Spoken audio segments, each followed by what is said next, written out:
انسان مال کا بہت شدید حریص ہے، فطرت ہے. جو مال ہے اللہ کی رضا کی خاطر اگر وہ دیتا ہے، اس کا مطلب یہ ہے کہ اس کو سب سے زیادہ بڑھ کر محبت اللہ سے ہے. صحابی نے سوال کیا، صحیح مسلم کی حدیث ہے، اللہ کے نبی صدقہ کون سا بہترین اور افضل ہے؟ دونوں الفاظ ہیں.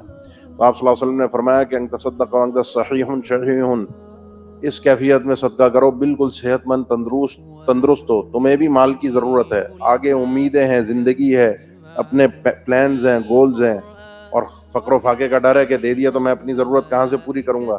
اس کیفیت میں صدقہ اگر دو گے تو یہ افضل ترین صدقہ ہے. مقتول کے ورثاء میں جن کا کوئی قتل ہو گیا، اس کے ورثاء میں سے کوئی ایک بھی معاف کر دیتا ہے. مثال کوئی شخص قتل ہوا، اس کے ماں باپ ہیں، 10 بیٹے ہیں، 4 بیٹیاں ہیں، 2 بھائی ہیں، یہ ورثاء ہیں سارے.